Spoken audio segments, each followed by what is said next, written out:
जय हिंद साथियों, हम लोग राकेश यादव सर का एसएससी बुक का सॉल्यूशन कर रहे हैं, जिसमें आज हम लोग रेशियो एंड प्रोपोर्शन का टाइप 11 करने वाले हैं। इससे पहले टाइप 10 तक हम लोग कर लिए हैं, जिसका लिंक डिस्क्रिप्शन में आपको मिल जाएगा। और आज का सेशन का ये आखिरी नंबर टाइप है रेशियो एंड प्रोपोर्शन का।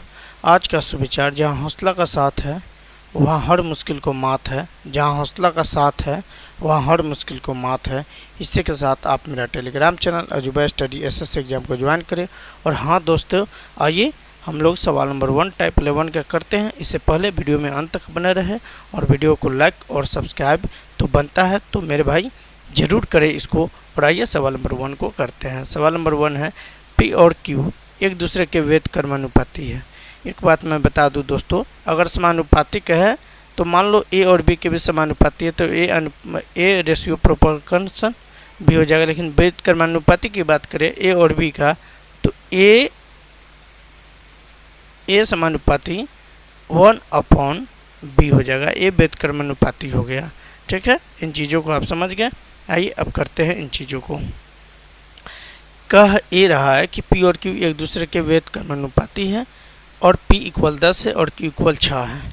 तो आइए पहले जो बोल रहा है उसको लिखते हैं p प्रोपोर्शन क्यूब ए है, तो p प्रोपोर्शन हटा देंगे तो आप क्या लिखेंगे मेरे भाई? अच्छा, वेद कर्मानुपाती है ना, तो 1/q होगा यहाँ पे। ठीक है, तो यहाँ k से मल्टीप्लाई करेंगे 1/क्यूब लिखेंगे। मतलब आप लिख सकते हैं p इक्वल k/क्यूब। अब गिवन क्या है? p का वैल्यू गिवन है 10, तो यहाँ 10 लिख लेंगे। k पता नहीं है और q 6 दिया है तो q लिख लेंगे। तो यहाँ से आसानी से k का मान पता कर सकते हैं। 10 × 6 60। ठीक है, आगे फिर कहता है जब p 15 है तो q का मान क्या होगा? तो k का मान हमें पता चल गया। यहाँ लिखेंगे p प्रोपोर्शन 1/q। मतलब आप डायरेक्ट a वाली पार्ट्स को लिख सकते हैं। p इक्वल k/क्यूब। अब इसमें p फिर से दे रखा है मेरे भाई, वो दे रखा है 15 और q आपको पता करना है, लेकिन k का मान हमने पता किया है 60 आया है और बट्टे में क्यूब, तो 15 × 60। तो क्यूब गुनी 1 क्यूब और 4 × 1 4, यानी क्यूब का मान जो है आपसे बोलूँ तो आप बोलोगे सर 4 होगा, B4 बाहुबली, यही तो आपका आंसर होगा। कितना बेहतरीन सवाल था, आसान सवाल है। आइए मेरे भाई 2 नंबर सवाल को करते हैं। सवाल है कह रहा है The weight of a circular disc variety directly as the product of the square of the radius and its thickness. Two identical या similar discs have their thickness in the ratio of 6:9. What is the ratio of their radius if the weight of the first is 4 times that of the second? ये बताना है हमें। ठीक है, तो देखिए यहाँ पे क्या है कि वेट जो है वो क्या है? वेट जो है उसकी मोटाई का गुणनफल है। तो वेट प्रोपोर्शन r² t लिखेंगे। अब देखिए आप यहाँ w इक्वल लिख सकते हैं, इसको हटाएंगे तो k लिखेंगे, समानुपाती की बात कर रहा है। ठीक है, तो a लिखेंगे और क्या लिखेंगे? r² t लिखेंगे। अब आपसे बोलूँ यहाँ t यहाँ आ जाएगा, w/t आ जाएगा। आप k ना लिखकर, आप इसको k ना लिखकर आप डायरेक्ट क्या लिख सकते हो मेरे भाई? डायरेक्ट r² t लिख सकते हो। r² t लिख सकते हो, मतलब w/t इक्वल r² भी आप लिख सकते हो, कोई दिक्कत वाली बात नहीं है। लेकिन ये आपको सवाल बता रहा है, उस अकॉर्डिंग आपको करनी पड़ेगी। मतलब आप यहाँ पे 1/r² लिखोगे तो बेटर होगा। ठीक है, 1/r²। अब चीज़ें थोड़ी आसान हो जाएगी। आइए अब समझिए, t दे रखा है, थिकनेस क्या दे रखा है? 16 और 9 का रेशियो में दे रखा है। ये इसका थिकनेस हो गया। वेट की बात करें तो वेट का है, पहली जो है दूसरी का 4 गुना है, तो दूसरी 1 है तो पहली 4 हो जाएगा। दूसरी का 4 गुना पहली है, ये हो जाएगा। ठीक है, अब टोटल की बात करें मतलब w/t कर ले, अगर t कर ले तो एक क्या हो जाएगा मेरे भाई? r² हो जाएगा। r² होगा। देखिए अब 4/16 करेंगे तो 1/4 हो जाएगा और ये आपका 1/9 हो जाएगा। समझ पा रहे होंगे, उम्मीद करता हूँ। देखिए पहले क्या है, डब्ल्यू है तब टी है, हमने पहले टी लिखा है तब डब्ल्यू लिखा है, तो इसको ऊपर किया उसको नीचे किया। ठीक है, अब इसको बराबर करेंगे तो 9 गुनी 1 9, 4 गुनी 1 4 ए। अब स्क्वायर हटा लेंगे, रूट आ जाएगा, तो 3 और 2 का रेशियो, यही आपका आंसर है और कुछ खास नहीं है इसमें। तो कौन सा ऑप्शन हो रहा है, 3 और 2 का, option A for on believe your correct answer A वाली। आइए मेरे भाई 3 नंबर सवाल को करते हैं। किसी वस्तु की गिरती ऊंचाई समय के वर्ग के समानुपाती है। किसी वस्तु की गिरती ऊंचाई समय के वर्ग के अनुपाती है। देखिए ऊंचाई गिर रहा है तो एच लिखेंगे और समय तो टी लिखेंगे, इसके वर्ग का क्या है, अनुपाती है, समानुपाती नहीं है, अनुपाती है। एक वस्तु 4 सेकंड में 80 सेंटीमीटर गिरता है। ठीक है, तो हाइट की बात करें तो 80 सेंटीमीटर आप लिखोगे और टाइम की बात करें तो ये आपका 4 सेकंड लिखाएगा। ठीक है, अब इन चीज़ों को क्या करते हैं वो देखिए। प्रोपोर्शन हटाने का मतलब है के लिखेंगे तो ये आपका के टी स्क्वायर हो जाएगा। देखिए हाइट की बात करें तो हाइट आपका क्या है, 80 है और के निकाल लेना है। टी की बात करें तो 4 का स्क्वायर हो जाएगा, 4 चक 16, 16 पच्चीस 80, के का मान 5 यहाँ से आ गया। ठीक है, अब आइए कर रहा है तो 8 सेकंड में वस्तु की कितनी ऊंचाई से गिरेगी, 8 सेकंड में। अब के पता हो गया और टी पता हो गया तो एच हमें फिर से निकालना है, ए आपका टी स्क्वायर हो जाएगा। देखिए एच निकलना है, के आपका 5 आ गया है, टी आपका पुनः कर रहा है 8 तो 8 का स्क्वायर कर लेंगे, यही तो आपका आंसर आ जाएगा 88 64, यानी 5 चक 20, 56 30 और 2 32 सेंटीमीटर। यही तो आपका आंसर होगा, जो कौन सा है, बिफोर बाहुबली है। तो हमें सवाल में ऐसे ही करना है, थोड़ा फास्ट में करना है। ठीक है, आइए 4 नंबर सवाल को करते हैं। कह रहा है वाई एक्स प्लस 3 के अनुक्रमानुपाती है। अनुक्रमानुपाती जो है समानुपाती के ही मैटर को बोला जाता है, इन्वर्सली इसी को बोला जाता है। ठीक ना, तो वाई प्रोपोर्शन इन्वर्सली आप पढ़ सकते हो, कोई दिक्कत नहीं है। 3 ए है, यहाँ पे y दे दिया है 8 और x दे दिया है 1, y 8 और x दे दिया है 1।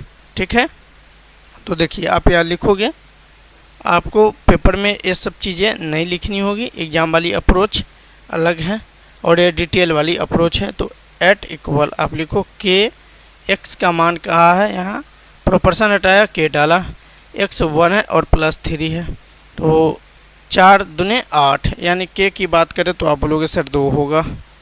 आइए फिर आगे कह रहा है x जेड के वेद कर्मानुपाती है।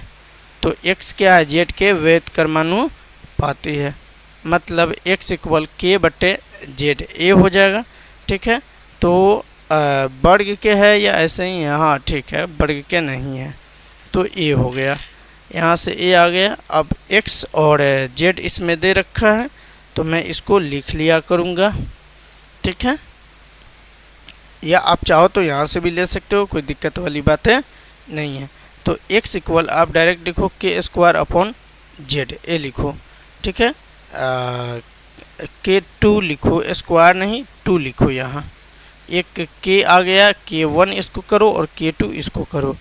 ठीक है, आप आइए x का मान यहाँ पे दे रखा है 2 और z का मान यहाँ पे क्या दे रखा है, 6 दे रखा है। तो k2 यहाँ से प्राप्त हो रहा है 12, कितना प्राप्त हो रहा है, 12 प्राप्त हो रहा है। y और z के बीच का संबंध निकालना है हमें इन ऑप्शन को देख के। ठीक है, इन ऑप्शन को देख के y और z का वैल्यू निकालना है। तो देखिए y इक्वल आप लिखोगे 2 इंटू 12, के आपका आया है 12 तो 12 और बट्टे आपका ए नीचे वाला जेड ही रहेगा और प्लस में 3 करोगे। क्यों, क्योंकि ये आपका x का वैल्यू यहाँ पे दे रखा है, इसी को मैं यहाँ पे लिखा हूँ। आप इन चीज़ों को ऐसे लिखो, y इक्वल के एक्स प्लस 3, इन चीज़ों को यहाँ लिखा, x का मान यहाँ से लाया मैं। ठीक है, ये वाली बातें हैं। अब y का वैल्यू यहाँ से करेंगे, देखिए 12 दूने 24 और बट्टे जेड प्लस 3 दूने 6, ये आ गया। अब देखिए इनको कैसे करते हैं वो समझिए, थोड़ा सा डिटेल में जाता हूँ। ये आपका इतना और 6 जेड और बट्टे में जेड हो जाएगा। क्या ये वाई जेड के आ जाएगा रेशियो में, आप कहोगे हाँ आ जाएगा, कोई दिक्कत नहीं है। तो अब क्या करोगे, इसको इरेज करता हूँ। आप उम्मीद करता हूँ ये चीज़ें समझ में आया होगा आपको। देखिए जेड को आप मल्टीप्लाई करो इधर लाके, क्योंकि जेड में इसमें भी मल्टीप्लाई इसमें भी मल्टीप्लाई होगा, तो वाई यहाँ आ गया +6, इधर आएगा तो -6 हो जाएगा, इक्वल 24 आपका जेड इधर आ गया। तो यही तो आपका आंसर है मेरे भाई, कुछ ज़्यादा विशेष थोड़े करना। D4 देव से ना आपका करेक्ट आंसर होगा। आइए मेरे भाई 5 नंबर सवाल को करते हैं। 5 नंबर सवाल है, एक घन का वजन उसके आयतन और उसके घनत्व के गुणनफल के अनुसार बदलता है। घन का वजन यानी वेट किसके अनुसार बदलता है, उसके घनत्व, आयतन और घनत्व के। तो आयतन को V से डिनोट करेंगे और घनत्व को D से।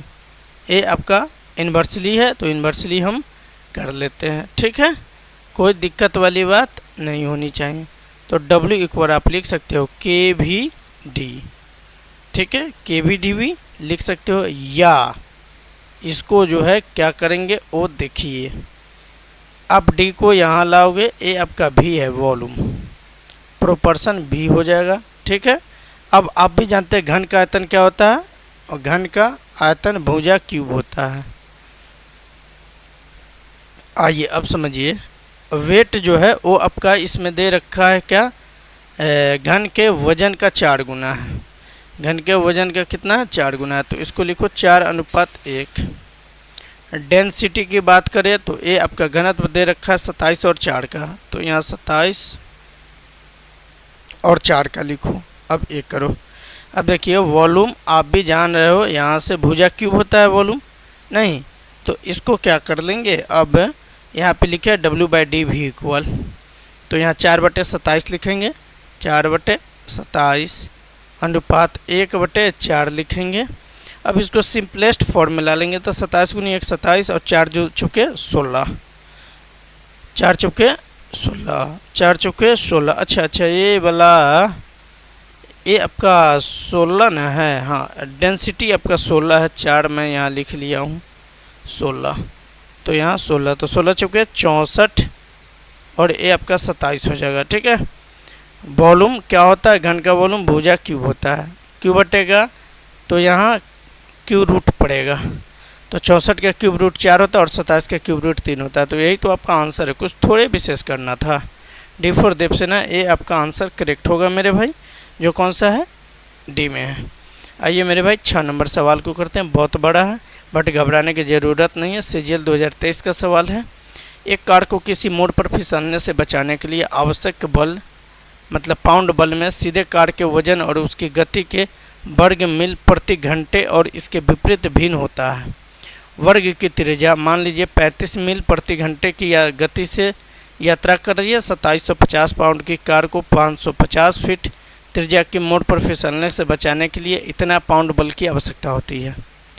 50 मील प्रति घंटे की बल से यात्रा कर रही 3600 पाउंड की कार को 750 फीट त्रिज्या के मोड़ पर फिसलने से बचाने के लिए कितने पाउंड बल की आवश्यकता होगी, ये बताना है।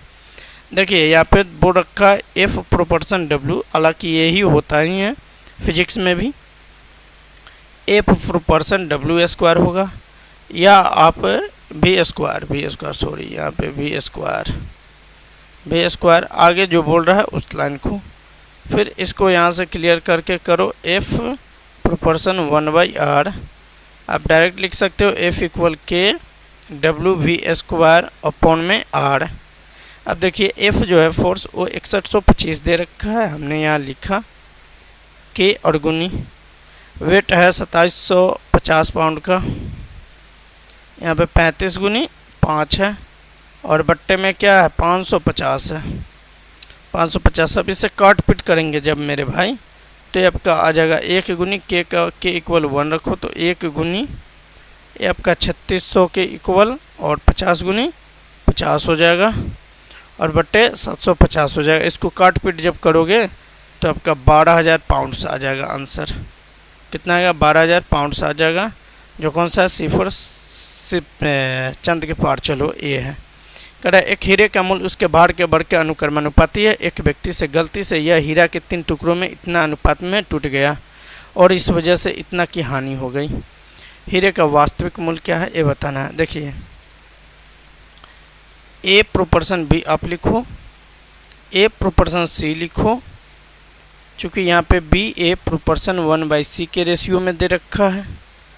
आप सीधा सीधा करोगे, आप ऐसे करो ना, इतना करने की क्या ज़रूरत आपको लगा है, आपको आंसर लाना है तो उस आंसर की तरफ ध्यान देंगे। करा है हीरे का मूल्य मतलब रेट उसके भार के वर्ग के अनुक्रमानुपाती है, ये कह रहा है। और हीरा 3 टुकड़ा में टूट गया, मतलब इस तरह टूट गया है, 3 टुकड़े में 3, 5 और 7 के अनुपात में टूट गया है। करा इस वजह से इतना की हानि हो गई है, कुछ हानि हुआ होगा तो हीरे का वास्तविक मूल्य क्या है, तो इस तरह चीज़ों को करेंगे। और देखिए आपका 7 नंबर ए सवाल है तो मैं 7 नंबर पर ले कर देता हूँ, और 8 नंबर आप कमेंट में बताएंगे, ना बनेगा तो हम बताने के लिए हैं ही। देखिए कर रहा है ए अनुपात बी, ए प्रोपोर्शन बी कर रहा है, बी 1/c कर रहा है, सी रेशियो डी कर रहा था, ए और डी के बीच का क्या संबंध है वो बताना है। तो देखिए मेरे भाई इसको मन मन बना सकते हैं, ए इक्वल आप 1/c लिख सकते हैं, चूँकि यहाँ पर भी है यहाँ पर भी है, दोनों बराबर है। अब 1/c लिखे हैं तो सी की जगह 1/d लिखेंगे तो ए प्रोपोर्शन 1/d होगा, ए प्रोपोर्शन 1/d होगा, यही तो है आपका सी, ये आपका करेक्ट है। आज 8 नंबर सवाल जो बच गया, आज के सेशन का ये आखिरी नंबर सवाल है। तो इन सवाल को आप टेलीग्राम चैनल पे बताएंगे बन रहा है या नहीं, तो वीडियो में अंत तक बने रहने के लिए थैंक्स मेरे भाई।